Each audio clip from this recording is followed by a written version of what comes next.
Reminder, we have cookies in the back, so please help yourself. Just about. I'm going to sit down. It's okay with everybody. All right. Doctor, we're really grateful that you're here. Thank you so much. What we're going to do, I'm going to just give you a 5-minute prompt, a 2-minute prompt, and a minute prompt, just since we're running a little behind. I want to say thank you for all of your work and how timely this is that you were able to join us today, and thank you for making the trek over. The floor is yours. Thank you. It's an honor to be here, Senator McGuire, and thank you, Tom Westlow, for inviting me. I'd like to first start out by saying we know a lot more about domoic acid and these blooms than I'm going to be able to fit into a 10-minute spiel, so I'll do my best just to give some really targeted information for now.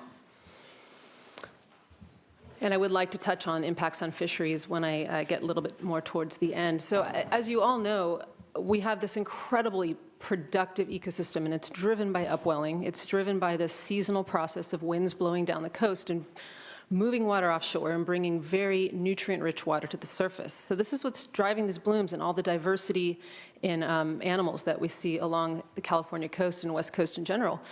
And here's a little image of the upwelling index. As you can see, this year, we've got these white fuzzy lines. You have a mean in the middle. This is showing us that despite the fact that we had this really anomalous warm water situation with this blob pushing up against the coast, we did have pretty normal upwelling in terms of the winds. And in fact, we even had a very near-shore band of cold water that was coming up, and I'll allude to it later as well, but this is really what was leading to a lot of the animals coming near shore to feed, seeing whales in Monterey Bay. I'm sure something to do with the increase in entanglement as well. And then a lot of the sampling we do is near shore, and what you're seeing here is nitrate. Something was unusual, and if you look at recent times at the end of this plot, 2015, you can see that while temperature was going up, nitrate was going down. And this is not the only macronutrient that the algae use, but that was one of them, and it's a sign of something changing very much in relation to the warm blob that we saw these low nitrate levels. And this has something to do with the ability for that bloom to persist for the 5 months that it went on for.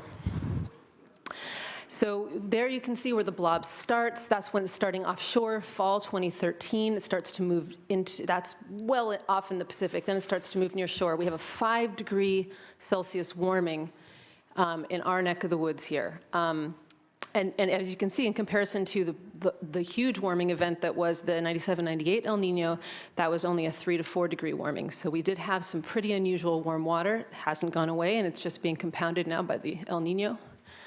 And this is a snapshot of a cruise of opportunity. This was a fisheries cruise that went out. We were able to see all the way from Washington to south of Santa Barbara Channel what the particulate domoic acid levels looked like in the water. This is not in the animals. We had certainly some huge hot spots, but we also exceeded records. We have seen now levels up to 100,000 nanograms per liter. In the past, we would be alarmed or start to think about a big event when we were at the 500 nanogram per liter level. So we're talking many, many orders of magnitude greater. And the bloom impacts have been extreme in the food web. This is certainly not the most comprehensive list of every animal that's been affected. We don't measure everything, but a lot of this is just opportunistic. You can see we've seen strandings of whales, so everything from shellfish up to whales. And even, you're not even seeing on this map the 30 fin whales that stranded in Alaska, most likely as a result of domoic acid poisoning. We've seen sea lions going as far north as Washington, California sea lions. This is highly unusual. We've seen stranding of Guadalupe fur seals, an endangered species, up and down the West Coast. Again, very unusual. And I did note this earlier, but I want to just say again that a lot of these animals were coming very close to shore to feed because the productivity levels offshore due to the warm waters were so low that they needed to come into this near shore band of productivity. And I think that this has had a lot to do with interesting crossover of species that normally wouldn't be interacting and seeing things like humpback whales right off piers. So here is just a little snapshot of what the levels have been looking like. I already told you about this new record for the particulate domoic acid in the water. Here are levels from animals. A lot of this is opportunistic testing of things that just come to our lab that we can test. It's not necessarily at the state level or mandated testing, but we've seen everything from mussels to anchovy, razor clam, rock crab. I don't even have on here a lot of the benthic species like lingcod and other rockfish that have been very high in domoic acid throughout the summer and into the fall of 2015. And you can see that this is all in relation to a regulatory limit of 20 parts per million. And so you're seeing things like 1,000 parts per million in the rock crab. And then when there was that same West Coast survey that I showed you for the domoic acid that we looked at, all the fish measured on that cruise were contaminated, some extremely so, particularly anchovy. You have 5 minutes. And so, of course, there were huge economic losses, and we know all about the disaster assistance that has been requested. Here's a little glimpse of what the anchovy looked like. This is just lumped together, viscera, head, body. You can see them, we've teased apart those different parts of the body, and you can see everything was above the threshold, but the viscera were extremely hot. And around the time that we had these measurements, of course, the California Department of Public Health issued this important warning that had gone on throughout the summer, and that was in June. And then the Dungeness crab closure is, in fact, a direct result of this 5-month-long bloom. Some of the limited data that we have on sampling in the sediments is really crucial here. There's a lot more data than I can show you here, but in 2014, we were able to do this off of Santa Cruz Wharf pretty extensively with all the invertebrates in the sediments and see that, and the blue bars there is when you have a bloom in the water column. The red bars is when that bloom goes away in 2014. But you're also seeing on the right that domoic acid in the sediment continues well past that. And this is something we've learned from other studies too. This is not surprising. And if you have a bloom that's 5 months long and those particles are continuing to rain down into the sediments for 5 months and they're laden with this toxin, that toxin is going to be persistent in the sediment. It doesn't degrade very well down there. And so what we've seen is this kind of persistence and a very, very hard to predict pool of domoic acid in terms of how large it is and when it will go away. And the animals are continuing to get recontaminated as they feed down there. And that's what we're seeing with the crabs. This is an animation of what I work on mostly, which is the forecasting of domoic acid in the water. So you're seeing offshore forecasts of the probability of a domoic acid event. And we can do this up to 3 days in advance. And so we're not only predicting the bloom, we're predicting whether the bloom is producing this toxin at high levels. And we've definitely been able to see some hot spots. Some of the known hot spots have come out of this work, but over 2015, some new ones have emerged, such as the Humboldt Coast. This is where we saw that unprecedented level of 100,000 nanograms per liter that was actually off of Humboldt, off of Trinidad. And so these are routinely broadcast. If you take a mean map of what was happening in the fall of 2015, we start to get a sense of maybe where it is good or bad to be a crab fisher. Places that are still closed that have really high levels in the crabs still were some of the hot spots on this mean map. Places that either have opened already or have been the fastest declining in terms of domoic acid, those are the green dots here. Those have been, had the lower probabilities in this average picture. So we're hoping that moving forward this year, we can start to think about seasonal predictions, looking at this kind of habitat map approach and see if there are places where we can predict ahead of time what the fisheries scenarios should look like in those regions. And with El Nino, we know that there's going to be more warm water, but we also have a seeding population of Pseudonychia that's out there, the causative organism. And with all the mixing that we're getting from storms now, and then certainly in the spring when upwelling starts up again, we may very well see a large bloom again from that population that's residing subsurface. Past El Nino events have been associated with large harmful algal blooms of Pseudonychia and domoic acid events. There's one here that was just California, Oregon event, but most of these are fairly West Coast wide. And then this is the warm blob, conditions that are very much associated with an El Nino. So there's no reason to think that that was not a lot like what we're going to see going into 2016. The kinds of oceanographic conditions that were associated with the blob are like what we would see in an El Nino scenario. You have 2 minutes. All right. And by that, I can go back to the nutrients and point out that the green line here is the mean nitrate measured offshore in Monterey Bay, and the blue line is 2015. You can see it's well below the green line. So that was what we were seeing for that whole summer scenario. If you look at that purple line, that's 2016. These are the data we have now for nitrate levels. Again, still very much below normal. We'd expect that for an El Nino, and it was very much like what we saw in the blob the blob years, which seem to have dissipated. And so this is a quick animation of the model that just for January. And as we might predict, as an El Nino sort of oceanographic conditions of an El Nino move from south to north up the coast, we're also seeing the model predicting higher levels, higher probabilities of domoic acid production from south to north.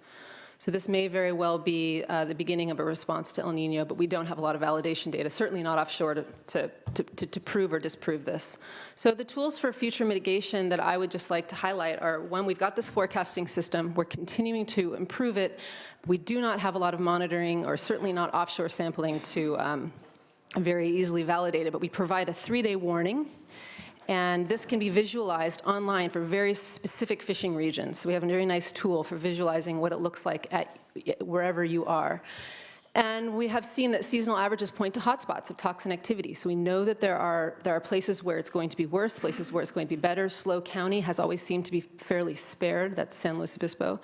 So these would be places for fisheries to avoid and for managers to target. And we can predict toxins far offshore. This is a really great part of this forecasting system, because this is by no means simply a coastal or nearshore event. These things happen far offshore.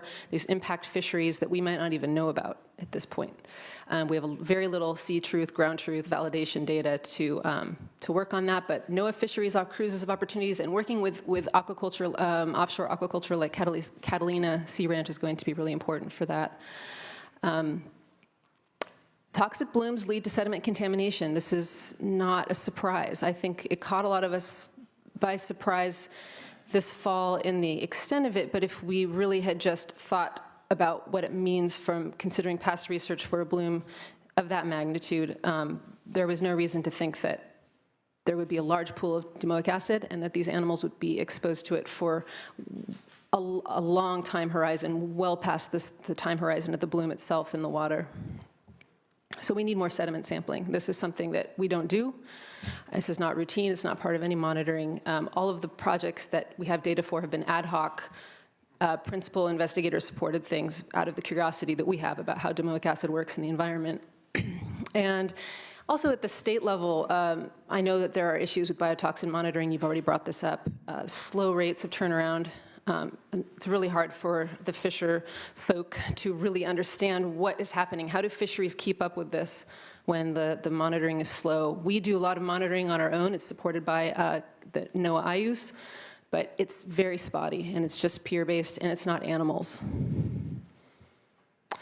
And so the next generation of models, this is something we're trying to get funding for. It would be great to be able to produce truly seasonal forecasts to say, this is what the upwelling looks like on a seasonal time scale. This is what we think we're going to see this year. And that would be the holy grail. So that's it. Thank you. No, thank you so much. I have questions, but I want to see if the Assemblyman has any questions first. Dr. Hansen, I just want to say thank you, one, for all of your work. And being able to provide us this presentation today. If I can just walk through 4 questions, if that works for you.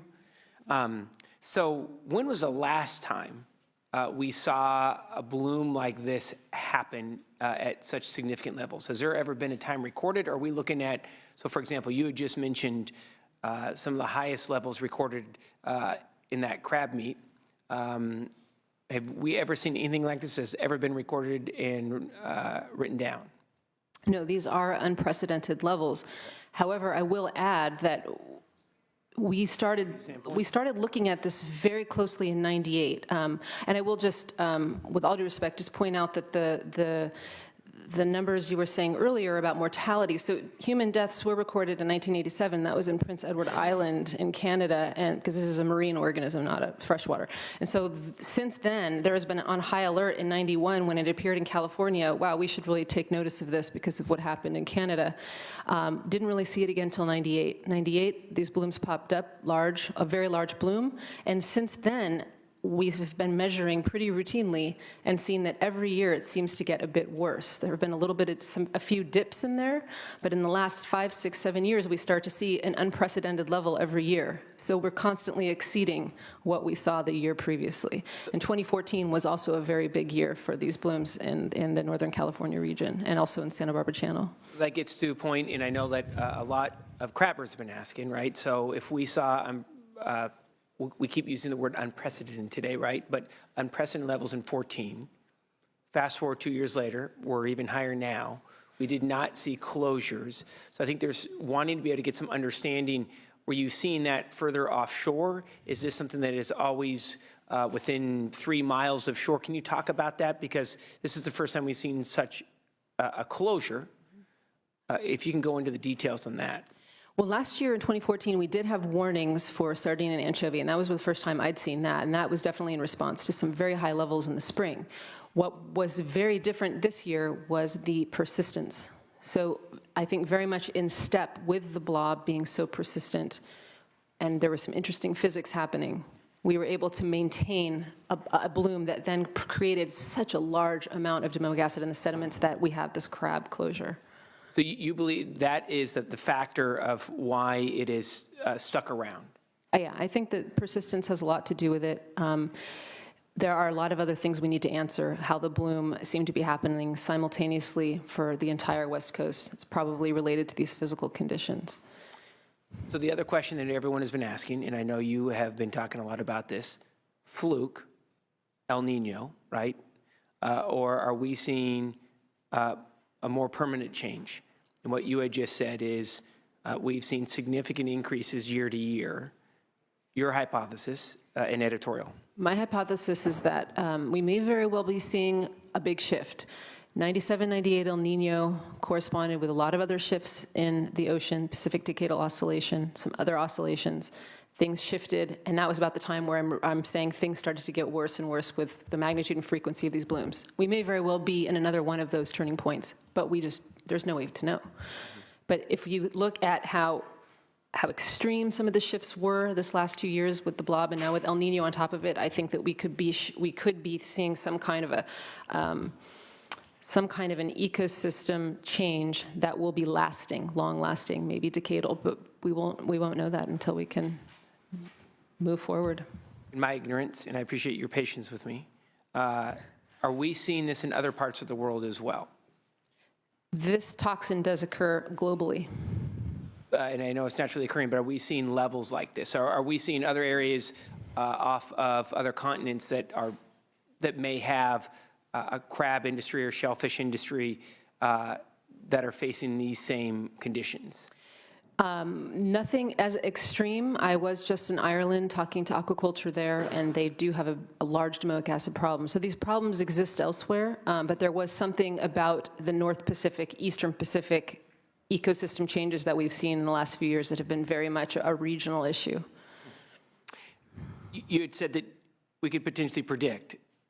Sounds like there needs to be additional research and additional dollars that could be invested. And you also said that potentially 3 days ahead of time if you're going to see a flare-up. I'm paraphrasing here, obviously.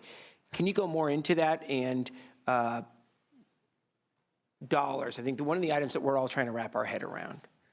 What would it take to be able to get, number one, as far lead time as possible on when we're going to see significant flare-ups, number one.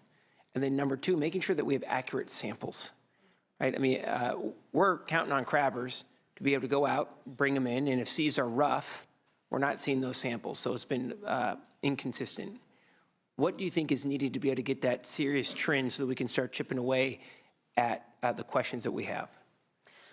I can certainly give you a sense of the kind of funding that has gone into a lot of the modeling and the kinds of state-of-the-art physical models that we need to do this kind of longer horizon forecast beyond 3 days.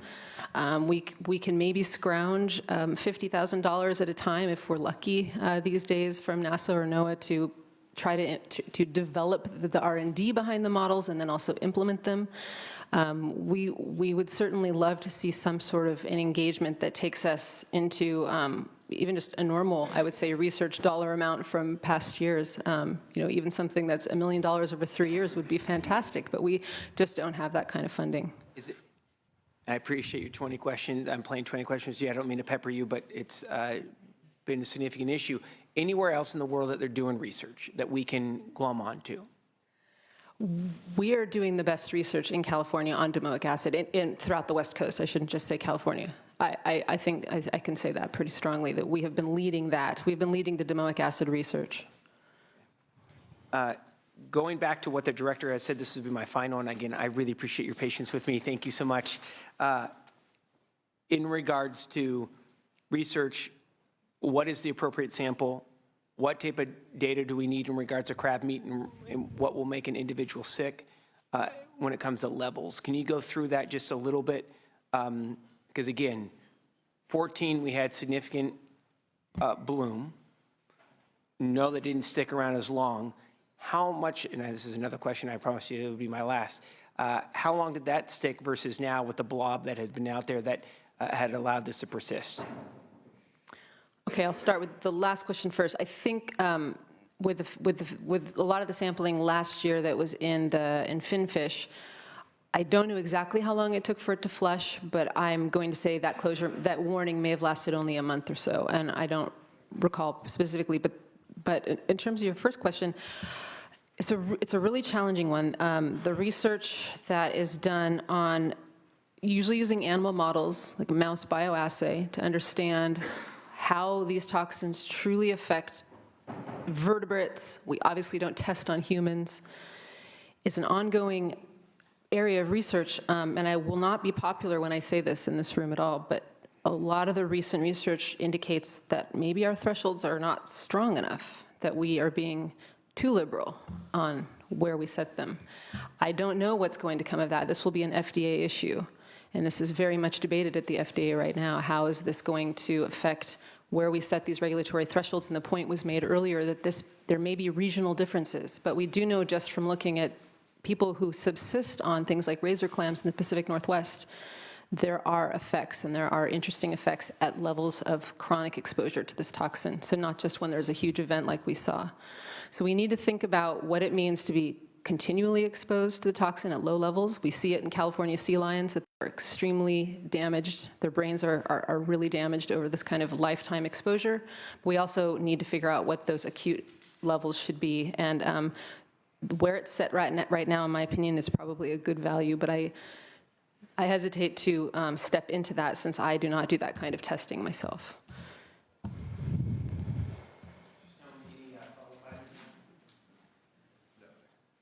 Okay. Doctor, I just want to say thank you so much for being here today. I was just saying to Mr. Westlow, would love to be able to sit down and talk with you further, and I really appreciate your patience with my questions. I would love that, and I look forward to an adult beverage too. Hey, it will be a little while longer. There we go. We have a lot of wineries, craft breweries, and a lot of marijuana in our district, so watch out. All right. Hey, see. Hey, that's right. Exactly. All right. Thank you so much, Doctor. Ladies and gentlemen, we have our first panel that we're going to be bringing forward, and we're really grateful for this. So what we have heard is from the department view in regards to Dungeness. We have heard the doctor talk about domoic acid levels and the historically high algae bloom. And now we'd like to be able to get into a California crab fisheries update. With us today, we have Rochelle Fisher. She's with the incredible team of the Dungeness Crab Task Force. She's going to provide us an update on the task force activities and outputs since 2014. We have the man, the myth, the legend, Mr. Sloan, the Executive Director of the Pacific Coast Federation of Fishermen's Association. He's going to provide us the perspective from PSFFA, in particular focus on the current crab season. We have Lori French. Ms. French told us that she may be cussing today, so watch out. And she is going to provide us an overview of the harm, truly, to the fishing industry and examples of the hardship fishing families have been enduring during the closures. And we also have Ben Platt. He is a board member of the Pacific Coast Federation of Fishermen's Association, going to be talking about, and also a crabber, talking about the direct impacts that he has seen on the local level.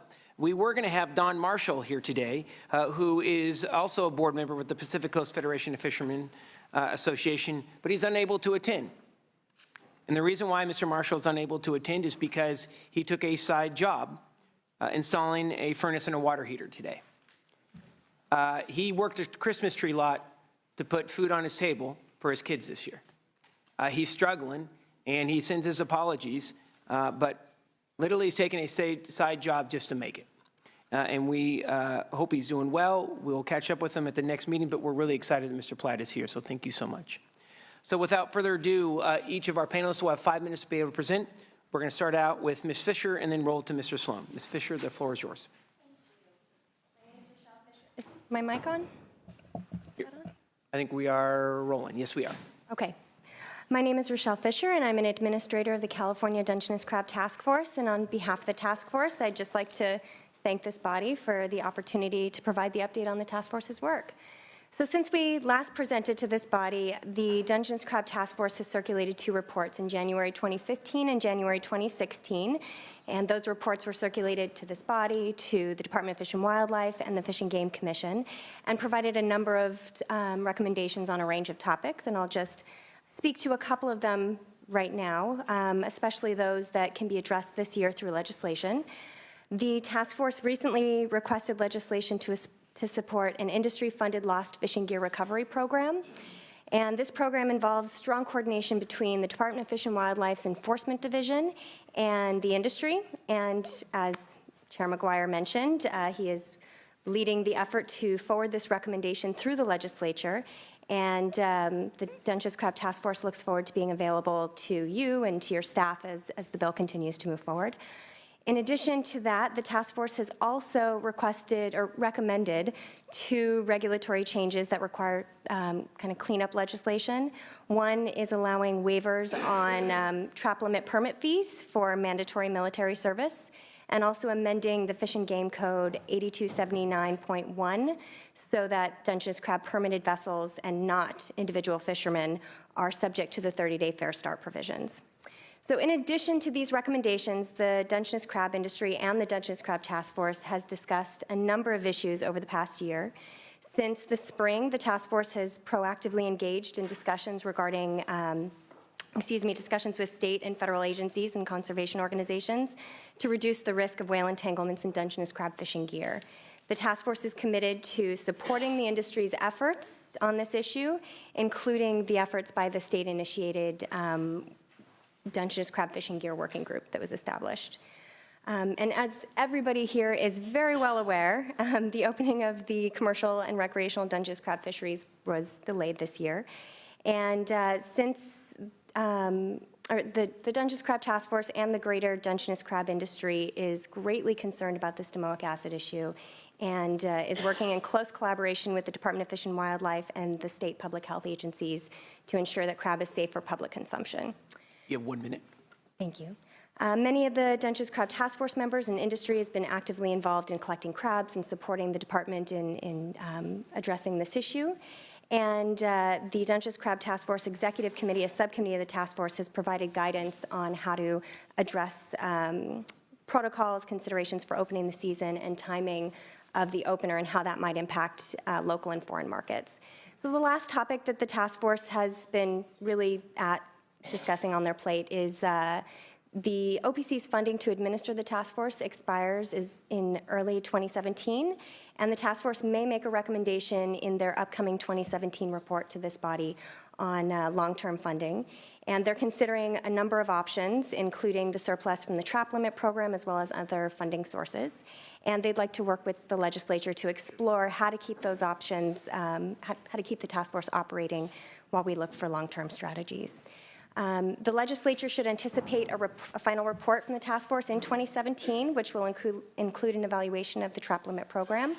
And the task force thanks the department staff for their continued partnership and efforts to establish a strong working relationship with the Dungeness Crab Task Force over the last 7 years, And the task force thanks the Ocean Protection Council for financially supporting them since 2009, and for the legislature for their positive receipt of the task force's recommendations. And you can find more information about the task force online. The URLs at the bottom of the paper that we just provided you with. Absolutely. Thank you so much. And please don't take me being pushy. You're fine. I just want to make sure that we have... I'm a facilitator. You got to move things along. We're very grateful. So thank you so much, and thank you for your in-depth report. It is now a pleasure to be able to introduce Tim Sloan, the Executive Director of the Pacific Coast Federation of Fishermen's Association, and he's going to be providing us an overview and perspective of the current crab season and the impacts to fishermen, their families, and the industry. Mr. Sloan, you have 5 minutes, and I'll give you a 1-minute warning. Thank you, Chairman. I really appreciate the opportunity to present to you guys today. We really appreciate your presence last night at our reception. Thought it went off without a hitch.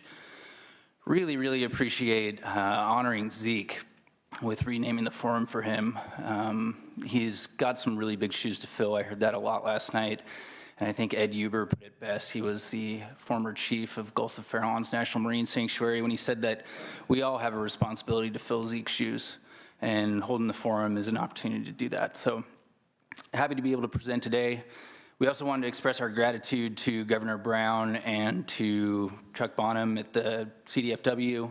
The work they put in to get the request for the disaster relief it's an important box to check in the process, and I think everybody's pretty well aware that it's gonna be a hard road ahead, but we're all ready for the fight, and we're hoping for you guys to do whatever it is that you can to help us in that fight.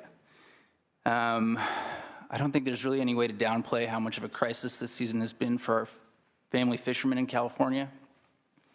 Suffice it to say, it's a $60 million fishery in a given year, and it hasn't produced a penny this year. All these families are feeling the hurt. You spoke about Don. You stole a lot of my thunder. I was going to talk about Don today. But Please go into it. well, I guess one thing that I'll say is that Don has a crab permit on a crab boat. He also has a salmon boat with a salmon permit. And he actually felt the need to sell his salmon boat this year to make those ends meet. So aside from taking those odd jobs, he's actually removed himself from the ability to fish in the salmon fishery just to, bridge this gap. So these are really real impacts that these families are feeling.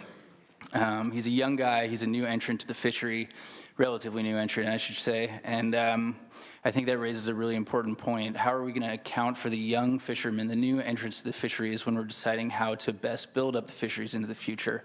There are a lot of established folks out there, but the new generation really needs to have a heads up as well. I guess I'll just address a couple questions and then cede the floor to Ben and Lori, who are going to do a better job of maybe painting the picture than I can. But I'll reiterate that we really do need your support and the whole state's support in going after a disaster appropriation when that time comes. We're going to have to bind together on this one. It's going to be a hard fight in Congress, so we'll appreciate your help when it comes down the pike.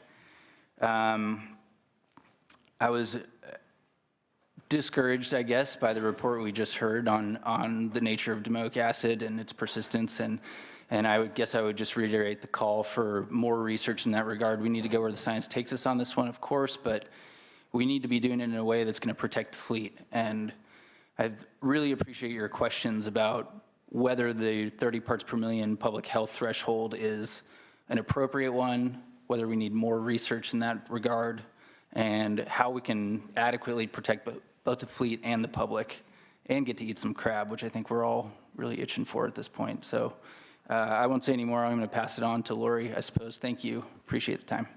No, thank you so much, and greatly appreciate Mr. Sloan's hard work. And as we have talked many times, the fight has just started, and we're in this together to continue to push. And I think that we've won round one, moving it forward from the state. Now we got to win round two. So I'm looking forward to working with you. We're really honored that Ms. French is here. She's president of the Central Coast Women for Fisheries. And I just want to say thank you for all of your work last night as well. We're grateful. Did you ever eat? I did. Okay. And amazing, by the way. Thank you. And Ms. French has been involved in the fishing industry for decades, her family, and she's going to paint a pretty bleak picture about what it's like out there. So, Ms. French, the floor is yours.